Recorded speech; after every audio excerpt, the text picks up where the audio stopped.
Je peux vous poser une question? J'ai 1 million de questions à te poser. À mon tour, j'ai une question. Mais tout cela ne répond pas à ma deuxième question. Alors, je pose la question, monsieur le président, je pose la question, messieurs les jurés, je pose la question à tout le monde. Pourquoi me posez-vous toutes ces questions? Je sais que tu n'aimes pas les questions, l'Indien. Question à tout, André Berkoff. Ça fatigue pas toujours de poser des questions tout le temps? Écoutez, si vous ne posez pas des questions, bien vous avez le silence des agneaux, qu'il soit au Palais Bourbon ou ailleurs. Marie-Lise Pellissier, bonjour. Bonjour, monsieur.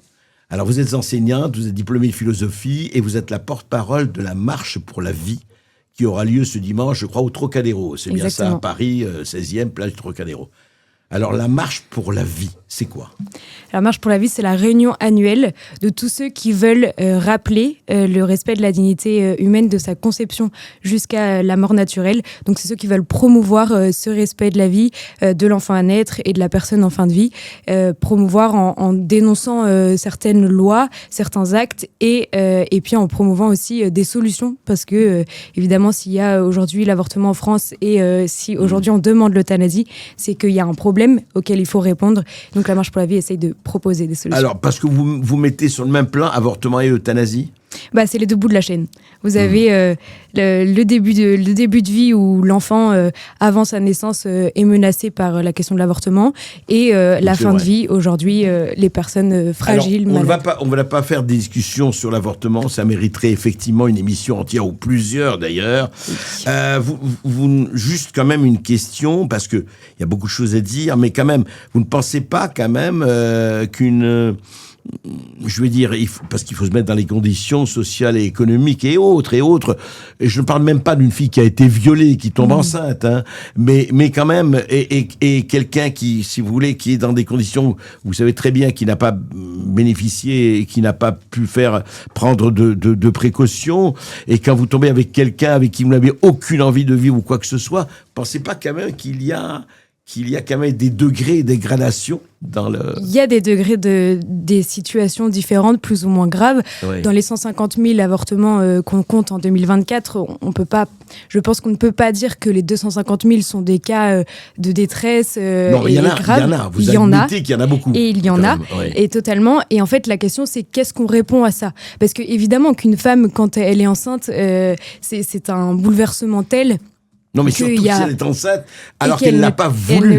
Elle ne l'avait pas voulu. Si on le veut, c'est parfait, très bien. Parfois, même quand on l'a voulu, on se retrouve tellement perturbé par l'annonce de la grossesse qu'on se dit non, mais je vais avorter. Mais effectivement, quand on ne l'a pas voulu, c'est encore plus perturbant. Et en fait, la solution de l'avortement nous vient tout de suite en tête. Et parce que notre société le promeut énormément. Nous, ce qu'on rappelle aussi, c'est que l'avortement n'est pas un acte anodin, qui a beaucoup de conséquences, tant sur la femme et sur toute la société entière. J'en parle pas des médecins, etc. Donc en fait, il faut quand même considérer en tout cas, vous dites que c'est un vrai sujet à débat et vous le défendez. Oui, exactement. On est d'accord. Alors, parlons de la Marche pour la vie et parlons de, effectivement, ce débat qui est extrêmement important, qui est en pleine actualité, et qui est la loi sur l'euthanasie. Alors, je rappelle juste le rapport que m'a donné Roxane Despalingues, c'est que, alors, la loi, la nouvelle loi, on parle pas de la loi Leonetti, bien sûr, elle a été votée le 27 mai 2025 par l'Assemblée nationale. Elle organise le suicide assisté, la personne s'injecte elle-même le produit, ou l'euthanasie, c'est un professionnel qui injecte le produit, et consacre un droit, appelé comme tout droit à se développer, celui de l'accès à l'aide à mourir. Donc le texte est aujourd'hui soumis au Sénat, et il est soumis au Sénat à partir du 20 janvier prochain, donc dans quelques jours. Voilà. Donc il y avait donc la proposition de loi, vous savez, celle de l'aide à mourir, le droit à l'aide à mourir, et elle ouvre la possibilité du mort assisté non seulement aux personnes en fin de vie, mais aussi à celles qui se trouvent en phase avancée d'une maladie. Encore une fois, je rappelle du projet de loi, puisqu'elle n'est pas en application, puisque le Sénat ne l'a pas encore voté. Et donc, il y avait la loi du 2 février 2016, la loi Leonetti, Claes-Leonetti. Toute personne en fin de vie a le droit de refuser un acharnement thérapeutique et de demander une sédation profonde. Ça, c'est les soins palliatifs, effectivement, et continuer pour soulager une France réfractaire. Mais la proposition de loi relative à la fin de vie, celle qui est en train d'être discutée en ce moment, les responsables de maisons de retraite ou d'établissements, c'est ça qui est intéressant, qui refuseraient la pratique de l'euthanasie ou du suicide assisté au sein de leurs établissements, se rendraient coupables de délit d'entrave et seraient passibles à ce titre de 2 ans de prison et de 30 000 € d'amende. C'est-à-dire que là, effectivement, on introduit une autre une autre décision qui est de l'obligation et sous peine de sanction. Voilà. C'est quand même, c'est-à-dire qu'on dit, les responsables de maison de retraite, voilà, vous refusez la pratique, et ben c'est 2 ans de prison et 30 000 € d'amende. Ça, effectivement, ça change la donne.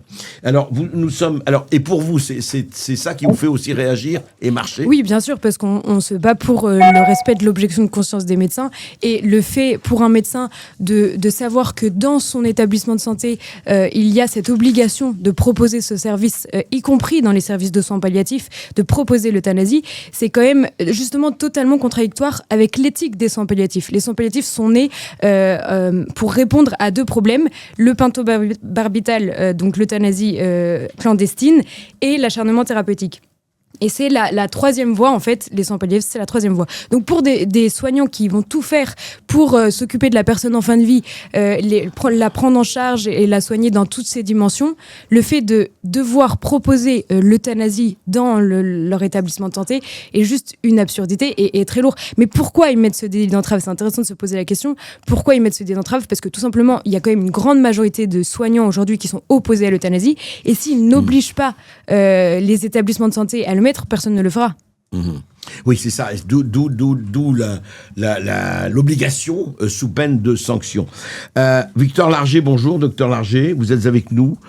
Oui, et je suis avec vous. Bonjour, voilà, monsieur Berkoff. Et bonjour au sénateur Alain Houpert, que nous recevons toujours avec plaisir, sénateur de la Côte d'Or, membre de la Commission des Affaires étrangères et de la Défense, et donc lui aussi sera appelé à voter en janvier là-dessus. Mais Victor Larger, vous êtes gériatre, vous êtes impliqué dans les soins palliatifs, vous êtes docteur en philosophie, et vous avez écrit sur la liberté de mourir, Euthanasie, quelques réflexions à propos d'une loi, et un roman, Une mort anticipée, je pense toujours sur le même sujet, bien sûr. Eh oui. Docteur Larger, alors, franchement, parlons de cela. Mort volontaire, droit de vie, droit de mort, droit de choisir sa vie, droit de choisir sa mort.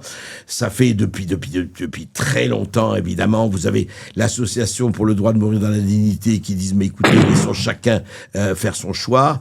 Les autres qui disaient, mais pas question, l'euthanasie, c'est un assassinat. Mais entre les deux, il y a les soins palliatifs, effectivement. Et alors, ce débat qui a lieu depuis des décennies, bien sûr, et même plus, aujourd'hui, il est encore et encore plus que jamais d'actualité. Et oui, complètement.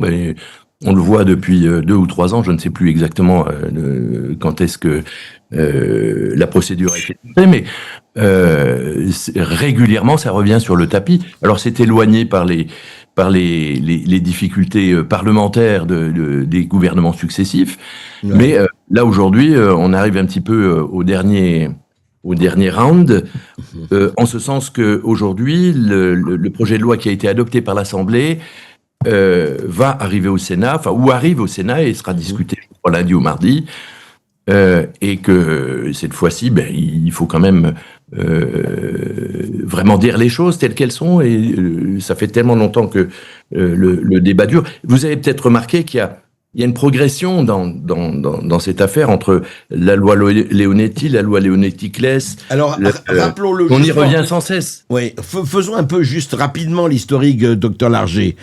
Rappelez ce que disait la loi de Leonetti-Claes, effectivement, en 2016, c'est bien ça. Et voilà, oui. Et 10 ans après, ce que dit ce nouveau projet de loi, disons projet de loi, puisque ce n'est pas, évidemment, Alors, incarné. Peut-être que le sénateur est plus au fait que moi des derniers développements de l'affaire. D'accord. Mais en tout cas, ce qu'on peut remarquer, c'est qu'il y a la loi Leonetti a consacré un certain nombre de choses, dont une négation de l'acharnement thérapeutique en particulier, oui. Et puis l'opportunité de lever un certain nombre de traitements qui pourraient être mal ressentis ou mal vécus par le patient. C'est ça. C'est-à-dire que la loi Leonetti ne consacre pas les soins palliatifs, l'acharnement thérapeutique. On dit bien, s'il n'y a plus rien à faire, on le fait entrer en sédation profonde, c'est bien ça. Non, ça c'est la loi Claes-Leonetti. C'est Claes-Leonetti, oui, c'est ça. Voilà, c'est c'est ça. La loi un petit peu postérieure, celle de Leonetti date de 2005, si je ne m'abuse. Ah oui, je pensais à la loi Claes-Leonetti, oui, c'est ça. Voilà, alors c'est la sédation profonde qui est déjà, il faut quand même, si vous lisez le texte de loi, c'est très précis. Oui. On peut si une personne souffre de façon exagérée et à sa demande, on peut la mettre en sédation profonde, mais il est obligatoire d'arrêter tous les traitements. D'accord. Il est obligatoire d'arrêter tous les traitements, dont l'alimentation et l'hydratation artificielle. C'est-à-dire que auparavant, la même loi a défini l'alimentation artificielle et l'hydratation artificielle comme des traitements. Ouais. Ce qui veut dire qu'à brève échéance, la personne meurt. Oui. Mais si elle le demande, enfin, c'est encore une fois tout ça. C'est vrai que. Je veux dire qu'on on a déjà le pied dedans. Dedans, oui. Les deux pieds même.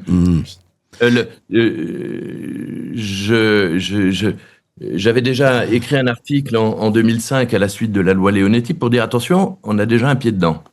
Oui, mais docteur, si franchement les souffrances sont insupportables et il faut se mettre à la place de chacun, on ne peut pas se mettre à la place de chacun, justement. Chacun a son vécu de ce point de vue-là. Hein. Ouais. Ni vous ni moi ne pouvons nous mettre à la place, même si vous êtes beaucoup plus qualifié que moi à ce sujet. Mais quand même, si quelqu'un arrive à un moment donné où il n'en peut plus, est-ce que il n'a pas le droit à se dire bon ben ça va comme ça? Je le dis de façon très très prosaïque, mais Ouais, ça on le dit quand on en est loin.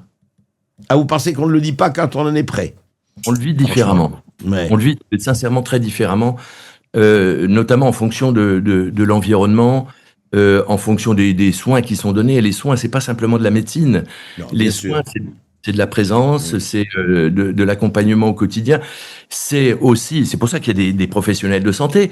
Les professionnels de santé sont des gens qui sont habitués à la souffrance, qui sont habitués à se rapprocher, mais jusqu'à un certain point malgré tout, parce qu'il y en a qui supportent pas certaines situations,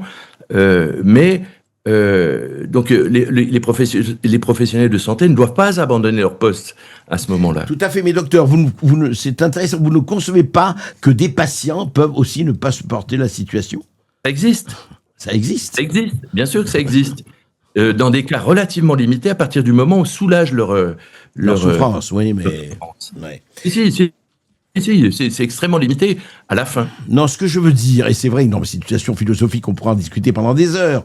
Est-ce que, au fond, il y a beaucoup de choses qui rentrent en compte, mais au fond, quelqu'un de tout à fait, je dirais lucide, parce qu'après, évidemment, à un moment donné, ça perd sa lucidité, et c'est autre chose. Mais quelqu'un qui est lucide et qui décide, je dis, alors on peut le déplorer.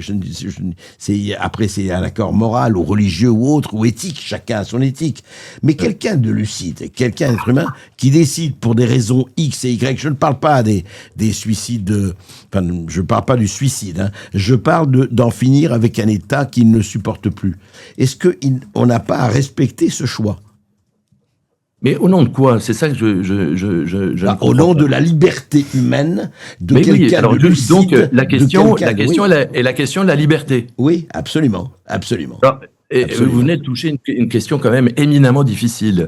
À vrai dire, on a une conception simpliste de la liberté assez souvent, c'est-à-dire que je suis en prison, on m'ouvre la porte et je suis libre et je peux faire ce que je veux. Bon, il y a une autre façon de voir c'est un peu simpliste, ça, docteur. Excusez-moi. Non, ça rentre tout à fait dans le cadre. Ouais. Il y a une autre conception. Je peux choisir de manger de la glace à la fraise ou de la glace à la vanille. Ouais. C'est ma liberté.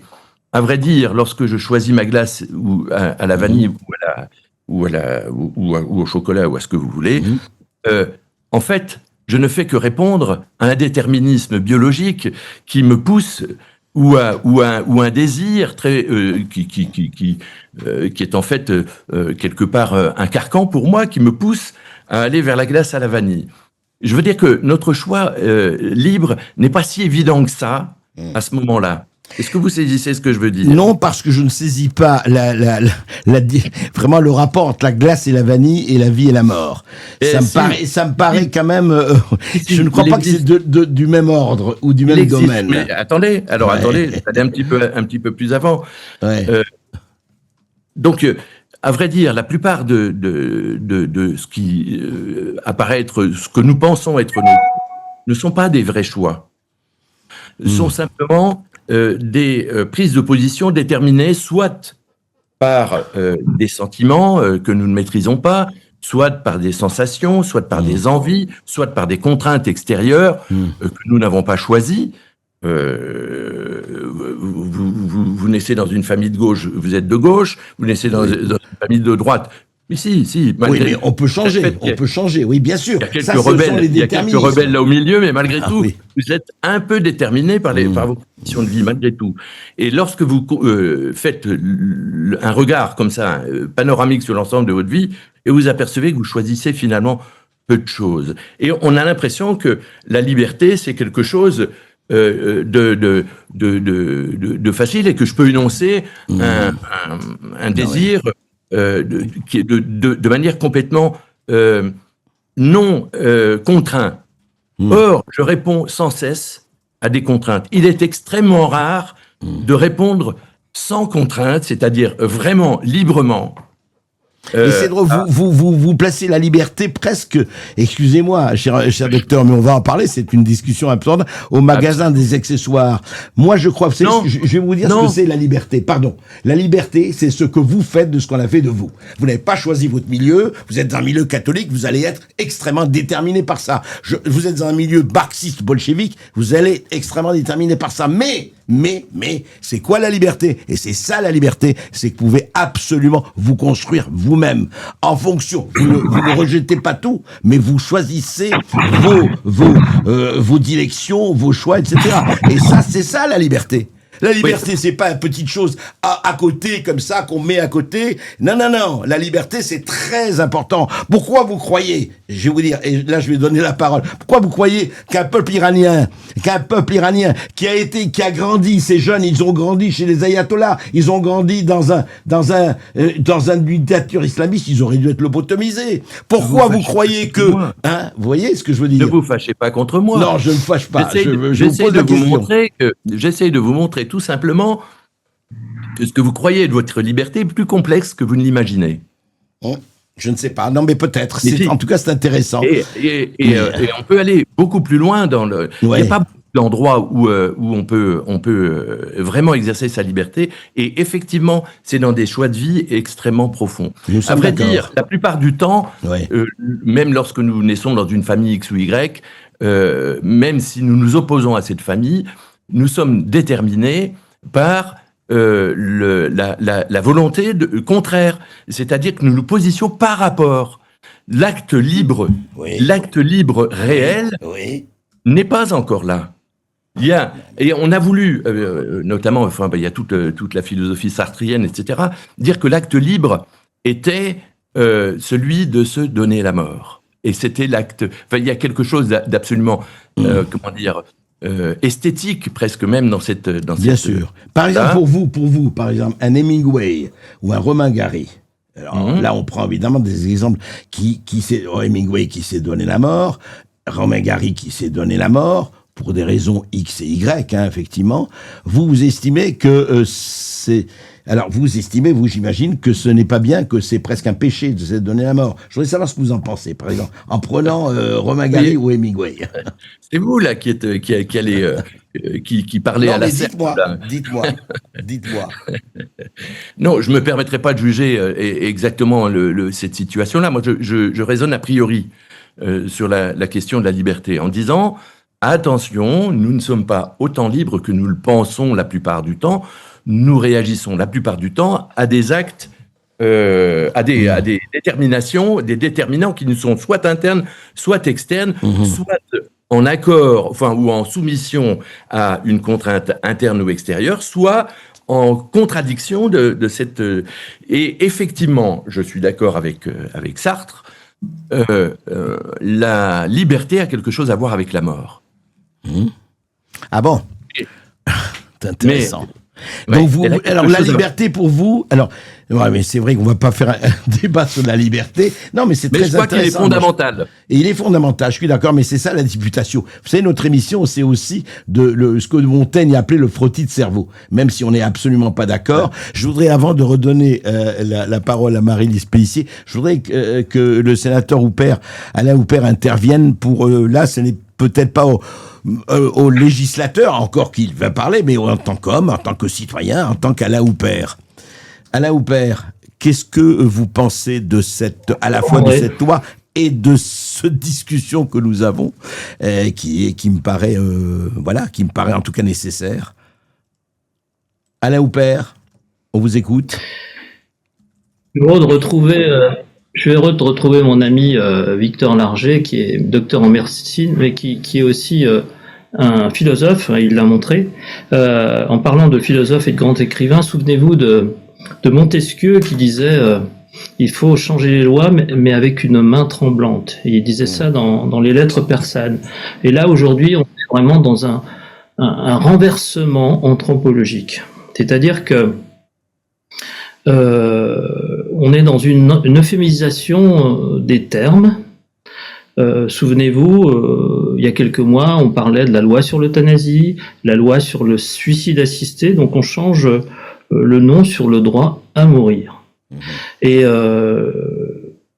souvenez-vous, vous avez vu la tribune dans le Figaro de 53 personnalités, dont 2 ministres de la Santé, avec Jean Leonetti et puis l'avant-dernier ministre de la Santé qui était médecin urgentiste à Metz. Oui. Ils disent que le droit à mourir, c'est quand on n'a plus les moyens de garantir le droit à être soigné. C'est un petit peu le fond de cette loi, parce que on n'a pas le courage, la volonté ou les moyens de supprimer la souffrance.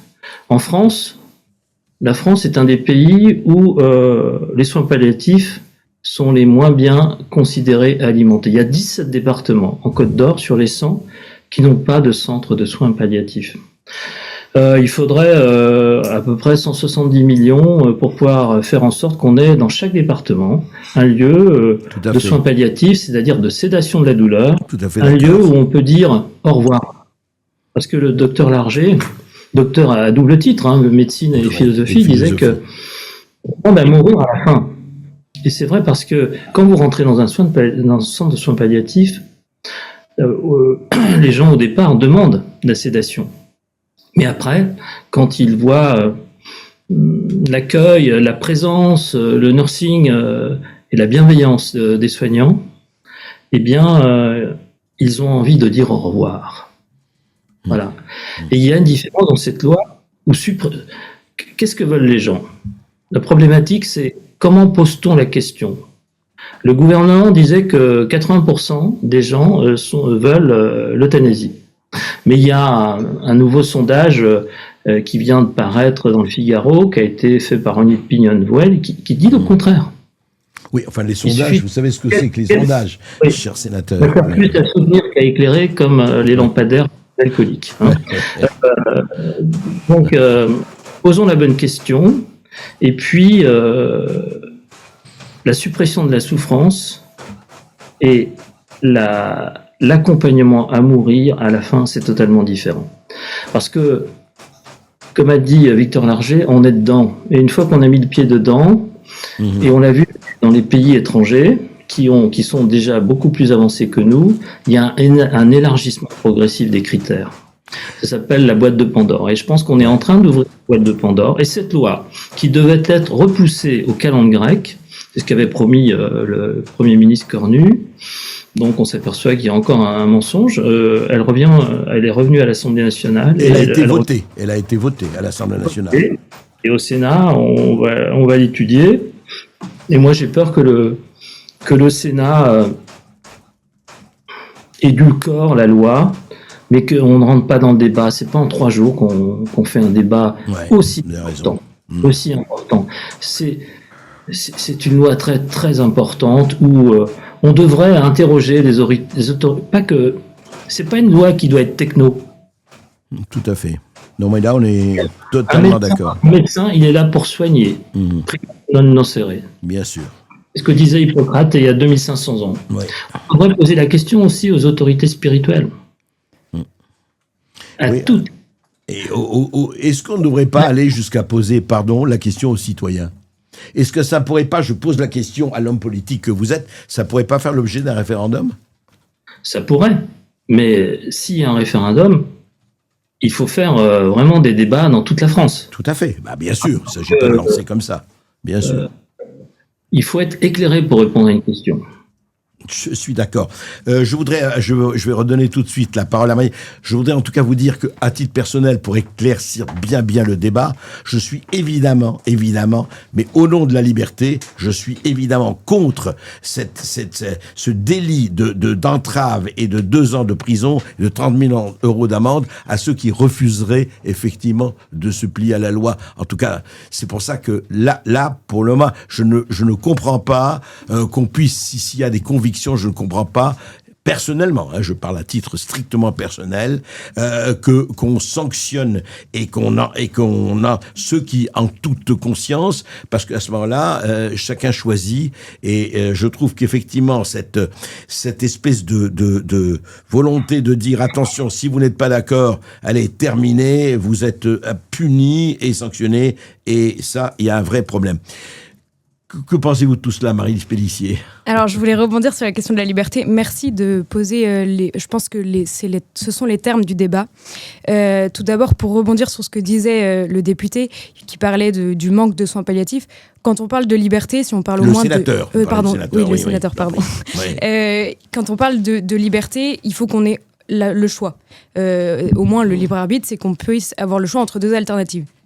Aujourd'hui, quand vous avez 50% des Français, selon la Cour des comptes, qui n'ont pas accès, 50% des Français qui en auraient besoin, qui n'ont pas accès aux soins palliatifs, quel choix ils ont, en fait ? Quand ils demandent la mort, on comprend qu'ils demandent la mort. S'ils n'ont pas les soins adaptés, on comprend tout à fait qu'ils demandent la mort. Donc déjà, premièrement, si on veut parler de liberté, il faut déjà qu'il y ait un choix. Oui, qu'on ait vraiment le nombre de centres palliatifs qu'il faut de soins palliatifs en France et ailleurs. Oui. Exactement. Ensuite, la liberté, c'est effectivement ce que prône, vraiment, c'est l'argument que prône l'ADMD, l'Association pour le droit à mourir dans la dignité. Jonathan Demny fait que dire, voilà, c'est la question de la personne est libre de mettre fin à sa vie quand elle le souhaite. Pour appuyer ce que disait le docteur quand il parlait des questions des contraintes, etc., c'est le risque... Effectivement, selon les mots de la DMD, c'est qu'on pourrait croire, comprendre à travers leur discours que la liberté, c'est une liberté sans contrainte, ce serait pouvoir faire ce qu'on veut. Sauf que ça, c'est illusoire parce qu'en fait, dans ces cas-là, on n'est jamais libre. En tout cas, je suis entièrement d'accord avec vous, on est quand même libre malgré les déterminations, mais en fait, on est libre dans ce déterminisme, entre guillemets, avec le choix donné. Il ne s'agit pas de nier le déterminisme, voilà, c'est ça. Mais il s'agit peut-être de le gérer. Voilà, de savoir carrément, on pose les choix dans une situation donnée et c'est concret. Tout à fait. Je pense qu'il y a 2 questions qui se posent. La première, c'est quelle est la liberté de la personne qui souffre en fin de vie ? Parce qu'aujourd'hui, moi, ce qui me frappe beaucoup dans ce débat, c'est la contradiction avec la prévention au suicide. C'est un sujet qui me touche beaucoup parce qu'aujourd'hui, le suicide est très présent chez les jeunes.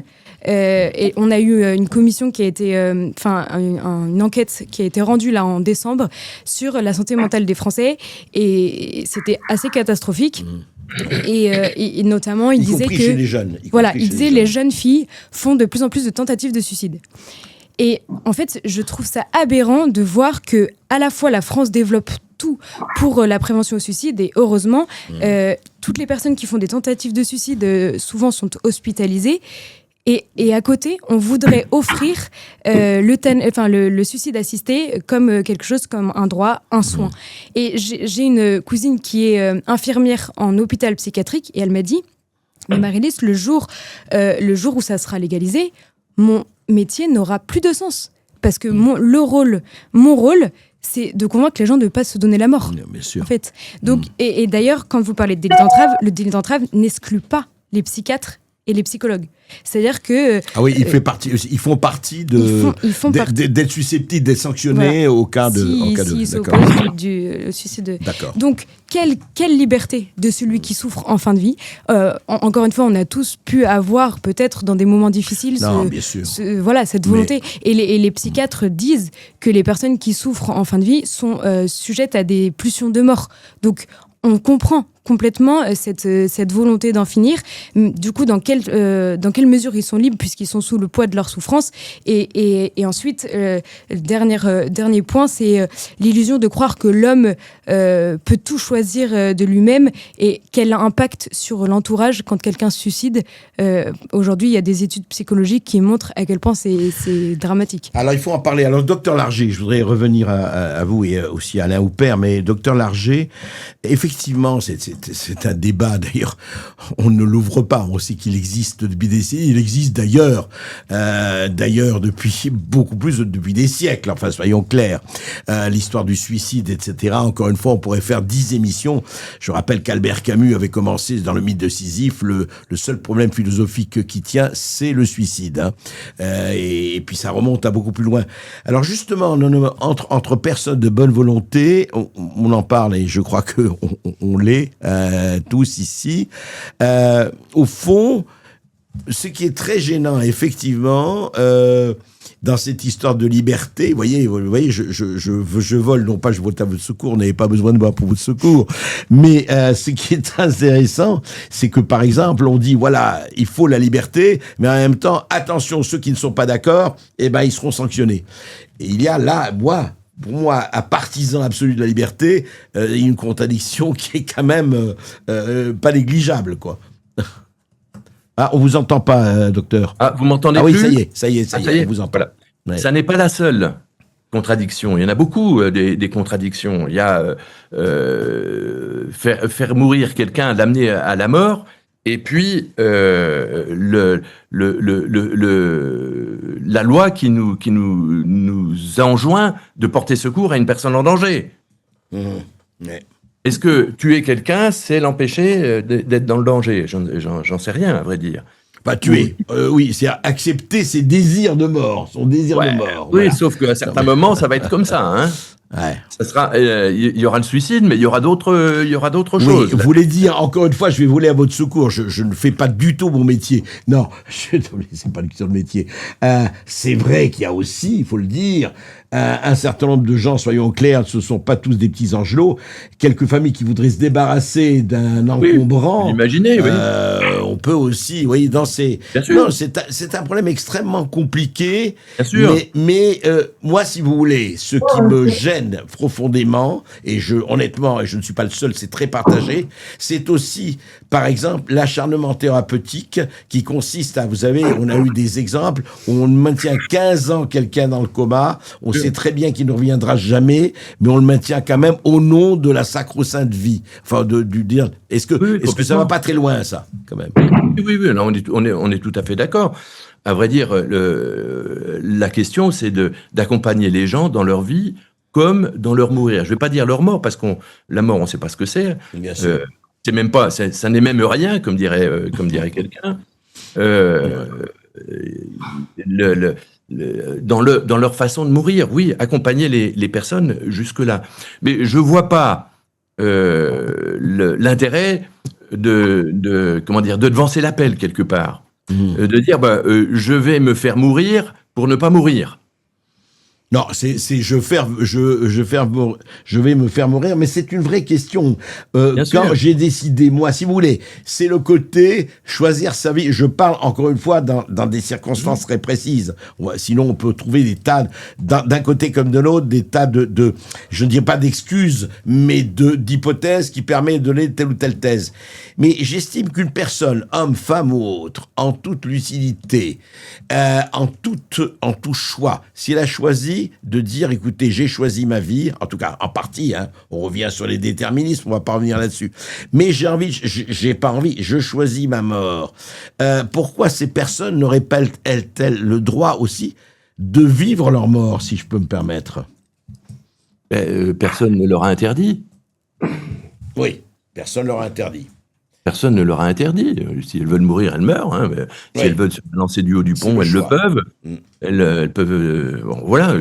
Non, mais ce que je veux dire par rapport à la loi, vous souhaiteriez, par exemple, par rapport à cette loi qui est là, et on va en reparler, docteur Larger, vous, en tant que médecin, en tant que philosophe, vous estimez, qu'est-ce qu'il faudrait faire pour vous, une loi qui serait vraiment, je dirais, qui tiendrait compte de tout cela, et qui en même temps préserverait ce qui pour vous est très important?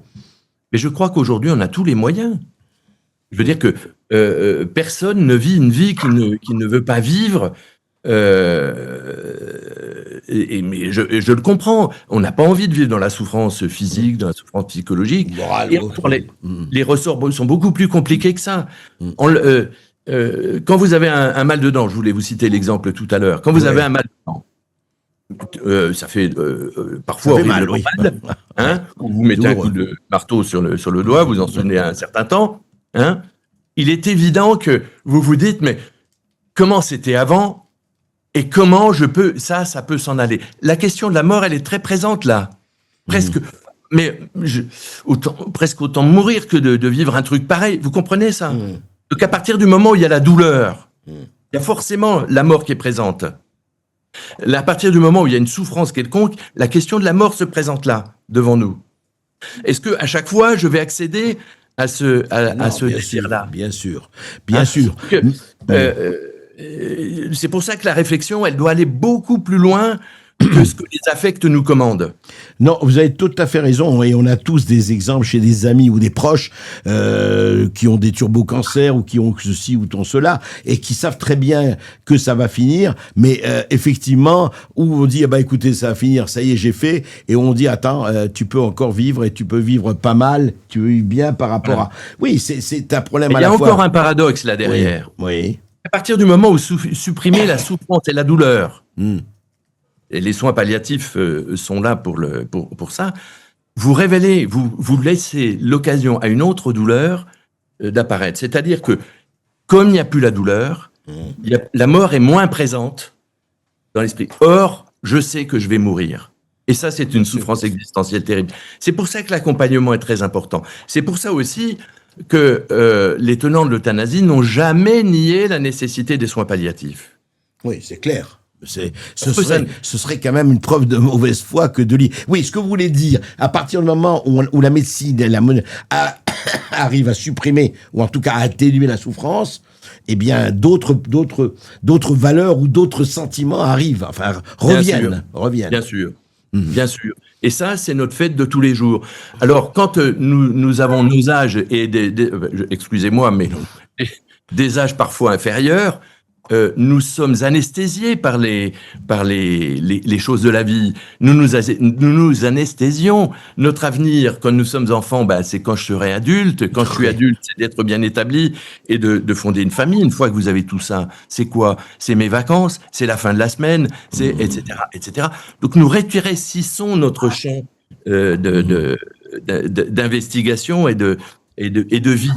Hein, vous comprenez bien ça. Et lorsque nous arrivons sur les derniers moments, et moi je commence à participer de ce mouvement-là, nous tous, moi aussi, eh bien notre champ commence à s'élargir, les possibles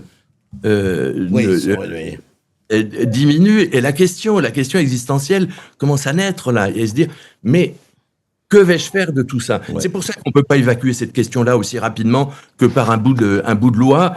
C'est très vrai, mais vous savez, vous posez la question, et encore une fois, là, elle est philosophique et religieuse. Si je suis croyant, je pense qu'il aura une autre vie. Enfin, je crois qu'il y aura une autre vie. Sauf que si... Oui. Ah non, mais attendez, chacun croit. Mais si je suis athée, vous allez dire, là, vous êtes foutu parce que vous êtes athée. Si je crois, et dans toute bonne foi, et en toute bonne conscience, vraiment parce que c'est ma conviction, personne n'est revenu pour nous dire ce qui se passe. Sauf que dans une loi, vous présumez qu'il n'y a pas d'au-delà. Ah oui, alors vous dites, il faut respecter ceux qui croient en l'au-delà. Bien sûr, Ouais. pourquoi pas? Mais non, mais pourquoi pas? Pourquoi éliminer une possibilité, a priori? Mais il est bien là l'enjeu. C'est-à-dire sûr qu'il que est là, l'enjeu. ceux qui disent, vous comprenez, il n'y a rien après, bon, bah alors laissez-moi, c'est pas qu'ils sont suicidaires, pas du tout. Ils ont envie de vivre jusqu'au bout et peut-être jusqu'à 120 ans. Mais pour eux, bon, ben voilà, j'arrive jusqu'à 103 ans et puis après c'est terminé. Et d'autres, effectivement, et beaucoup qui disent non, ceux qui croient en les réincarnations, tout ça. En fait, pourquoi la difficulté de tout ça? C'est parce que derrière, il y a effectivement tout ce côté religieux, éthique et de croyance. Et encore une fois, respect là-dessus. Hein. Moi, je n'ai pas... Et effectivement, et vous, sur le fond, et là, je reviens à Alain Houpert. Au fond, comment vous expliquez, Alain Houpert, que cette loi ou ce projet de loi qui entraîne de telles discussions, et on en a, et c'est une partie pour en avoir pendant des heures et en toute bonne foi et en toute nécessité, comment on traite, comment on tranche ça de la manière, pourquoi ça revient, alors justement, c'est Dr Larger, pourquoi ça revient sur le tapis, pourquoi on estime que la loi Claes-Leonetti ne suffisait pas et que ça revient sur le tapis. Pourquoi, à votre avis? Emmanuel Macron a souhaité les vœux aux Français et il voulait une année utile. Est-ce que l'euthanasie, c'est une loi utile? Ouais. Elle envoie un signal politique préoccupant. Hein. Ouais. Quand le soin devient difficile, la mort devient une option légale. Et pour un médecin, c'est un argument qui peut être inaudible. On a parlé tout à l'heure de la liberté.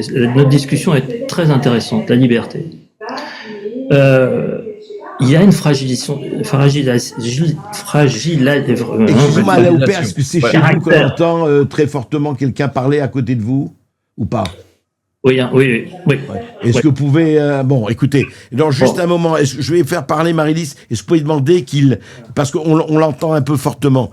Alors Marie-Lise, cette discussion sur la liberté et autres, et surtout, non, mais parce que par rapport à la marche sur la vie, revenons sur la marche de la vie, donc vous dites, nous, on veut manifester que il y a des limites, où il y a des voies, et qu'on ne peut pas faire n'importe quoi, pour vous. Oui, pour revenir sur la question de la liberté, il y a un truc qu'on n'a pas dit, c'est le poids qu'il va y avoir sur les personnes qui sont éligibles à l'euthanasie. Parce que une loi, ça a déjà, on ne fait pas une loi sur des cas particuliers, même si ces cas particuliers existent, d'accord ? Et cependant, une loi va envoyer un message qui va impacter d'autres personnes. À la Marche pour la vie, nous aurons un jeune de 22 ans qui s'appelle Maxence et qui est atteint de la myopathie de Duchenne, qui est une maladie neurodégénérative, et qui veut témoigner, comme d'autres l'ont fait, on a eu Louis Bouffard et il y en a d'autres, qui veut témoigner du fait que c'est pas parce qu'on est dans un état de dépendance et de diminution des capacités physiques que notre vie est moins digne et que notre vie ne vaut pas la peine d'être vécue. Et je pense que c'est quand même important de penser à toutes ces personnes-là et au message que peut envoyer la loi sur le suicide assisté et l'euthanasie. On nous dit de penser aux personnes qui ont envie d'en finir, mais on ne pense pas... Oui, pour des raisons qui sont respectables aussi. Oui, dans tous les cas, il y a des bonnes intentions. Bien mais sûr. Dans tous les pays qui ont légalisé l'euthanasie, le nombre d'euthanasies a augmenté. Parce qu'à partir du moment où vous avez l'offre, la demande augmente. Bien sûr. Alors que, comme disait le docteur, ces demandes restent quand même très minoritaires. Oui, non, mais le problème est posé et c'est bien de le poser. Oui, Alain Houpert, ça y est maintenant. Oui. Vous entendez. Oui. Allez-y, vous parliez de Emmanuel Macron et de l'année utile. Voilà. Et on parlait de liberté et une fois que la loi sera... La loi, quand on fait une loi, ensuite il y a les décrets, ensuite il y a des directives et après il y a des injonctions. Hein. Donc la liberté de mourir, il y a un risque réel de pression. Comme l'a dit la jeune femme, quand il y a l'offre, la demande augmente. C'est-à-dire qu'il y a des personnes fragiles, handicapées, des vieilles personnes qui vont demander la liberté de mourir parce que elles ne veulent pas être une charge. Ah oui, pour la famille, pour l'environnement. On le voit souvent. Et on va faciliter ce genre de choses. Et vous voyez, dans les autres pays, par exemple, c'était en Hollande, je crois, où il y a une jeune femme de mineure qui qui était dépressive et qui s'est fait euthanasier, quoi. Je crois qu'il faut travailler sur la souffrance. Et la loi Leonetti est une bonne loi. Pourquoi changer systématiquement les lois? Pourquoi systématiquement il y a des hommes politiques qui veulent mettre leur nom dans l'histoire? Eh bien, Emmanuel Macron, on retiendra de lui qu'il a mis l'aide à mourir dans la Constitution, pratiquement, puisque la loi va changer, la loi, ça va provoquer... Parce qu'elle va être votée, cette loi, à la Opère. Franchement, oui. Moi, je voterai contre, parce que j'en ai discuté très très souvent avec Jean Leonetti, qui est un médecin réputé, un grand cardiologue, un grand humaniste, qui a mis tous les pare-feux dans sa loi. Tout est là. Tout est là. Pourquoi mettre à chaque fois? Et quand vous êtes contre une loi, vous êtes systématiquement complotiste, vous êtes traité d'anti-progressiste. Voilà, voilà. Il faut être progressiste. Être progressiste, c'est systématiquement changer la loi. Et cette loi, elle parle peut-être de la fin de vie, mais elle parle surtout de notre société. C'est intéressant, vous parlez de Jean Leonetti, vous disiez sa loi. Il vient de donner une interview au Figaro, Jean Leonetti, à la Opère, et il disait, avec la nouvelle loi sur la fin de vie, tous les verrous sauteront tôt ou tard. Bien sûr. C'est un peu ce que vous dites. Il a signé une tribune avec 53 personnalités, donc, dont un des ministres de la Santé d'Emmanuel Macron, qui était lui aussi médecin. Donc, pour beaucoup de médecins, on est dans des arguments inaudibles. Notre vie, elle va changer, notre métier, il va changer. C'est-à-dire que, primum non nocere, la mort va devenir un soin. Non. Est-ce que le serment d'Hippocrate devient un sermon d'Hypocrite? C'est un de nos slogans à la Marche pour la vie. Ah bon? Ah, je ne savais pas, vous voyez. Non, mais non, il y a là un vrai problème, j'avoue. Moi, je ne suis ni médecin, ni un politique. Je me pose des questions et je suis effectivement pour la liberté, pour une liberté et une lucidité. Ça me paraît la chose la plus importante parce que, vous le savez bien, Alain Houpert, et d'un autre côté, et ça là, c'est pas le sujet, on en parlera, au nom de la démocratie, vous avez vu ce qui s'est passé dans le numérique, on essaie de réduire nos libertés. Vous avez vu à quel point la liberté est de plus en plus surveillée, en ce moment, dans nos chers et doux pays. Donc, docteur Larger, pour finir, oui. Je voudrais savoir... Deux choses à vous dire. Oui, allez-y. Alors, je vais vous dire la première. Dites-les. On a tous fait de la balançoire quand on était gamin. Et on a tous cherché à aller le plus haut possible. Jusqu'au moment où, effectivement, il y a une petite catastrophe qui se produit. Eh bien, nous en sommes là. Et puis, on a tous été enfants, ça, c'est pas la deuxième chose, c'est toujours la première. On a tous été enfants, c'est peut-être plus vrai pour les garçons que pour les filles. À un moment donné, on a cherché à braver l'interdit. On a cherché à aller au-delà. Et il y avait comme une jouissance là-dedans. Et je crois que nous sommes dans un moment où il y a cette sorte de jouissance parce que nous allons passer au-delà de la barrière. Promettez. Il faut dire aussi qu'il y a les interdits des uns et les interdits des autres. Vous savez, c'est une discussion.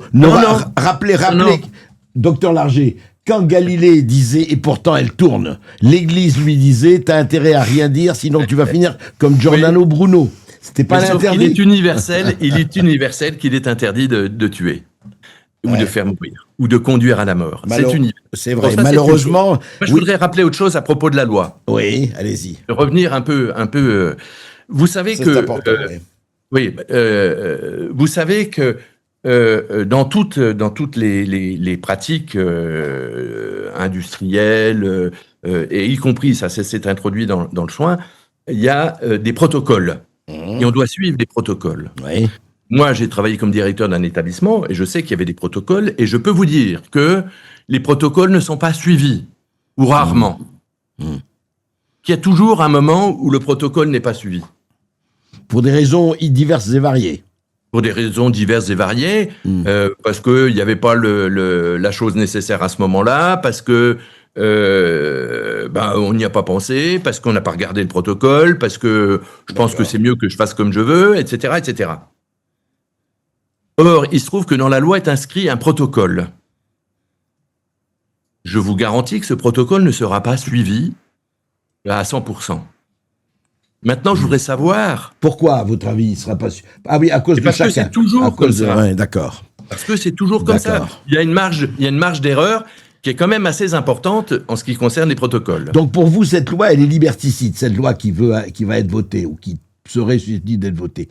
C'est pas ce que je veux dire. C'est pas ce que je veux dire. Ouais. Je veux dire que les protocoles ne seront pas respectés. D'accord. Je voudrais savoir comment vont être sanctionnés les protocoles non respectés. Je voudrais savoir, à un moment donné, on va dire, mais ça, c'est pas une euthanasie puisque le protocole n'a pas été suivi. Comment vous allez l'appeler? Vous allez l'appeler comment? Demi-meurtre, meurtre, assassinat? Je voudrais savoir combien de médecins ont été condamnés parce qu'ils n'ont pas respecté la loi. Je vous rappelle que tous les contrôles sont a posteriori, c'est-à-dire que le récipiendaire, qui est le patient, a été administré et qu'on ne peut pas revenir en arrière. C'est irréversible. Ouais. Oui, et vous dites à ce moment-là, effectivement, qui décide de quoi? Non, mais comment va-t-on sanctionner les gens éventuellement? Et qu'est-ce qu'on va dire? C'est pas une euthanasie puisque ça rentre pas dans la définition de l'euthanasie. C'est quoi? Alors, dernière question. On a beaucoup de questions. On va demander de répondre aussi. Oui, il y en aura plein. Énormément de questions, effectivement. Je peux pas rester l'après-midi si vous voulez. Non. On va être assez rapide. Mais docteur Larger, enfin, c'est encore une question. Que vont faire, à supposer que la loi, il y a des fortes chances qu'elle soit votée, cette loi actuelle. Bon, qu'est-ce que feront je ne compare pas, comparaison n'est évidemment pas raison, mais je pense au Covid et ce qui s'est passé pendant un certain nombre de mois et d'années, mais là-dessus, spécifiquement, est-ce que vous, en tant que médecin, quand je dis vous, est-ce que vous entrez en dissidence? C'est-à-dire, vous avec vos convictions à vous, est-ce qu'il y aura un certain nombre de médecins, quand je dis entrer en dissidence, manifesteront votre position et la manifesteront de façon incarnée et actée? Vous me tendez la perche pour vous dire que il y a un problème avec la confiance dans le médecin, avec cette loi. Un petit peu comme la confiance a été perdue dans la médecine lors de l'épisode Covid. Ouais. Il y a eu un grave problème et là on va enfoncer le clou. Ça va devenir franchement très embêtant pour tout le monde parce que figurez-vous que là aujourd'hui pour trouver des rendez-vous médicaux, pour trouver un médecin traitant, ça devient extrêmement difficile partout. Ouais. Demandez-vous où sont les médecins qui sont partis en retraite anticipée, enfin ou pas anticipée, mais qui ont dit moi je raccroche au moment où on les a obligés à soit de vacciner, soit de se faire vacciner. Demain, il y a beaucoup de vocations qui vont trouver leur fin. Et c'est trop dommage. Ouais. Et c'est trop dommage. Ça va entraîner. La perte de confiance va être encore plus grande, quoi. C'est ça. Voilà. La perte de confiance va être très grande et en même temps, les soignants, eux, vont dire moi je ne participe pas à ça si j'y suis obligé. Si encore je peux rester aux côtés des gens et puis les accompagner comme ils l'entendent jusqu'à leur mort naturelle, ça va. Mais si je suis obligé, moi, de rentrer dans cette démarche-là, j'arrête. Oui, mais vous posez un vrai problème et il est effectivement contenu dans cette loi. On verra ce qui va se passer. Je crois qu'il y a beaucoup de questions, Alexandre. En tout cas, allons-y pour certaines questions. On promet, on vous retient pas jusqu'au soir. C'est promis. Non. La première question, c'est le cadre. La législation de l'euthanasie est-elle un choix éthique autonome ou une réponse indirecte au manque de moyens de l'hôpital, fermeture de lits, pénurie de personnel en soins palliatifs, et une réponse aussi à une société anxiogène avec plus de 10 000 suicides par an? 10 000 suicides par an, oui. Qui veut répondre? Le docteur Larger, Alain Houpert ou Marie-Lise? Parce qu'Alain est bon là-dessus. Oui, allez-y, docteur Larger. 10 000 suicides par an. Ouais, non, je pense que le sénateur est très bon là-dessus. Oui. Alors, le sénateur, Alain Houpert. Moi, je pense que c'est un signal politique préoccupant. Lao Tse souhaitait je vous souhaite plus d'années à vos vies. C'est ce que fait un médecin. Il disait aussi, je vous souhaite plus de vie à vos années. Et plus de vie, moi je souhaite plus de vie à vos derniers moments. Et ça, ce sont les soins palliatifs. Accompagner. Le médecin, il est là, quand tout bascule, à tenir la main du mourant. On n'a pas dit aussi, Victor Largier, il est aussi diacre. Il est là aussi à tenir la main quand les gens partent, dans l'au-delà ou dans la lueur. Donc, c'est une loi qui est de toute façon irréversible. La plupart des lois sont réversibles. Quand on fait une erreur, on change. Mais là, qu'est-ce qu'on va faire ? Oui, c'est... Et je rappelle que le sénateur Alain Houpert est aussi médecin, il est radiologue. Hein. Il n'est pas que homme politique, il est d'abord médecin. Il y a une autre question. Une autre question sur le consentement justement et la conscience. Qui décide réellement de la mort provoquée, patient, médecin, proche, et dans quelles conditions de conscience, notamment pour les personnes en sédation profonde, les personnes vulnérables, les mineurs, enfants et ados, et ce qui pose aussi les personnes qui pourraient avoir un intérêt à la mort du patient par un héritage ou pour une assurance vie. Bien sûr. Ouais. Donc du coup, qui décide de l'euthanasie? C'est la question finale. C'est une bonne question. C'est comme un traitement, il y a des effets secondaires. Donc, les effets secondaires, c'est qu'on peut avoir des euthanasies provoquées pour se débarrasser justement pour le risque réel de pression, ou des suicides provoqués de personnes fragiles qui se sentent une charge pour leur famille. Donc, je pense qu'il faut travailler à fond sur la douleur, parce que la douleur, c'est quelque chose d'inhumain. Souvenez-vous, en 1933, Hitler avait fait une loi qu'il appelait une loi miséricordieuse. Et la miséricorde, au Moyen-Âge, c'était une arme pointue pour tuer les gens, les achever à travers l'armure. On n'a plus besoin d'eux, ils sont ceci et cela, débarrassons d'eux. Je ne voudrais pas qu'on tombe dans la miséricorde, c'est-à-dire être miséricordieux avec les gens. Le passage à la mort doit être un passage le plus doux possible. Le plus doux possible. Il faut supprimer la douleur, c'est très important. Et si la mort devient une volonté, voire un caprice, je dis bien entre guillemets, un caprice, et il y a beaucoup de gens qui veulent se suicider, mais s'ils avaient eu quelqu'un, ou ceux qui se sont suicidés, s'ils avaient eu quelqu'un sur leur passage, qui change leur destin, qui leur parle, eh ben, ils ne se seraient pas suicidés. Oui. C'est exactement pareil. Je crois, Alain Houpert, qu'il ne faudrait pas dire un caprice à la guerre des suicides. Les gens qui se suicident, on en a connu. Ils ne se suicident pas par... Je dis entre guillemets. Ouais, d'accord. Parce que une volonté défaitiste, alors que ces gens-là pourraient être aidés, quoi. On a tous des amis qui sont suicidés. Et on se dit, si j'avais été là, peut-être que je leur aurais fait changer d'avis. Et il y en a qui se sont ratés et qui se sont dit, heureusement, qu'il y avait quelqu'un sur mon chemin pour changer mon destin. Et puis les autres qui, encore une fois, choisissent. C'est une discussion qu'on ne tranchera pas là. Une dernière question. En reconnaissant un droit à mourir, la loi ne transforme-t-elle pas le soignant en exécutant un acte létal et la société en co-responsable, plutôt que de laisser cet acte à la seule responsabilité de la personne qui le souhaite? Grosso modo, pourquoi légaliser l'euthanasie plutôt que d'encadrer le suicide? Bonne question. Effectivement. Parce que c'est ce qu'a dit le docteur Larger, celui qui a envie de se suicide, bien sûr, si on peut faire quelque chose, mais en fait, profondément, c'est ça. C'est-à-dire qu'on crée une loi en disant, voilà, ceux qui veulent partir, eh bien, écoutez, on leur donne toutes les garanties qu'ils peuvent partir. Est-ce que ça ne devrait pas rester une décision individuelle, même si ça paraît choquant? Je crois que c'est ça, hein, docteur Larger, que vous en pensez? Bien sûr. Vous vous souvenez du sénateur qui s'était suicidé avec sa femme. Oui. Dans sa chambre d'hôtel. C'est Quillot. Non. Je crois que c'est Roger Quillot. Je suis pas sûr. Mais je vois très bien de qui vous voulez parler, mais je ne me rappelle plus du nom. Oui. Voilà. Ouais. Ou Stéphane Zweig. Stéphane Zweig qui a choisi parce qu'il ne pouvait supporter plus la situation. Il pensait qu'Hitler avait gagné la guerre, etc., etc.